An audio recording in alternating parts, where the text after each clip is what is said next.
पहले पहले मुख्य बात बाप की जो याद है वो समझाने की है। बाप का परिचय देंगे तो याद भी आवेगी। तो मुख्य बात पहले बुद्धि में बैठा हो कि भगवान कौन है।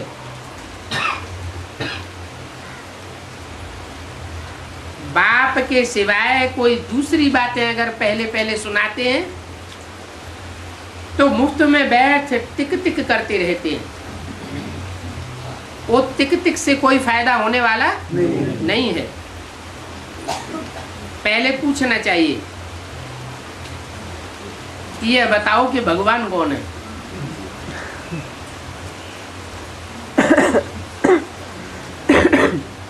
भगवान तो बिंदी है। तो कहेंगे बिंदी है तो भगवान ने गीता ज्ञान कैसे दिया। भगवान तो आकर के गीता ज्ञान देते हैं ना। गीता से ही सबकी सद्गति होती है।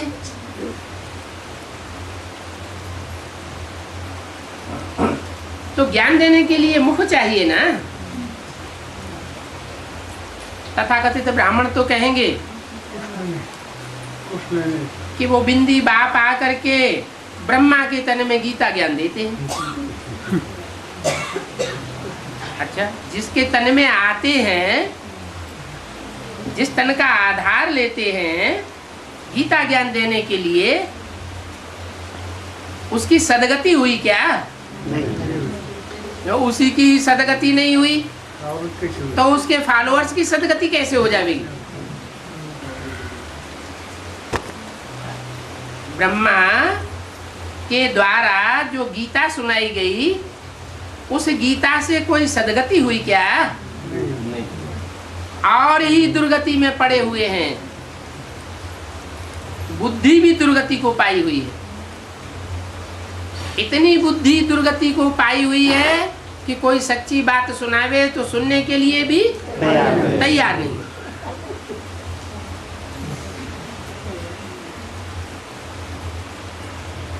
तो ब्रह्मा उर्फ कृष्ण के द्वारा जो भी सुनाया गया वो सच्ची गीता हुई या झूठी गीता हुई? झूठी। वो झूठी गीता हो गई। अगर वो झूठी गीता हो गई, झूठे शास्त्र हो गए, तो ये मुरली के पत्ते बैठ करके क्यों सुनते हैं?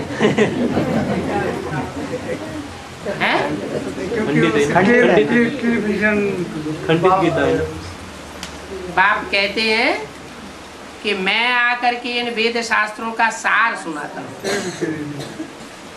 मुरली में भी इशारा दिया ब्रह्मा के द्वारा। इस गीता को गीता ज्ञान अमृत नहीं कहेंगे। अमृत मुख में पड़ता है तो अमर बनते हैं। ये गीता अमर बनाने वाली नहीं है। क्यों नहीं है?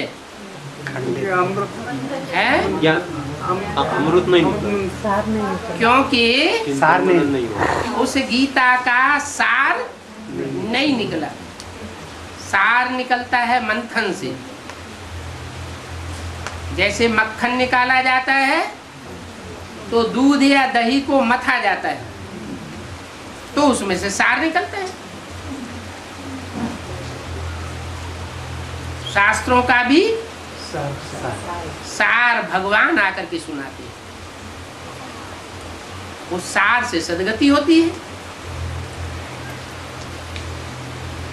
तो पहले पहले उनकी बुद्धि में ये ले जाओ कि भगवान कौन है।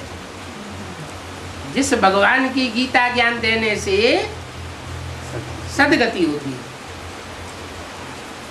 पहले बुद्धि की सद्गति होगी या पहले शरीर की सद्गति होगी? पहले मनोबुद्धि रूपी आत्मा की सद्गति होनी चाहिए। तो कहेंगे जरूर गीता का भगवान कृष्ण नहीं है। कृष्ण तो बच्चा बुद्धि है। बच्चे की बुद्धि क्या मनन चिंतन मंथन करेगी? बच्चा बुद्धि भगवान बैठ करके राजयोग सिखाएगा तो बच्चा क्या राजयोग सीखेगा? ये तो गृहस्थियों के सीखने की चीज है। घर गृहस्थ में रह करके विकारों पर विजय प्राप्त कैसे होती है ये बच्चा क्या जाने। ये बच्चा बुद्धि कृष्ण का काम नहीं है, ये तो राम बाप का काम है। जरूर भगवान राम बाप ही है, बाप से ही वर्षा मिलता है।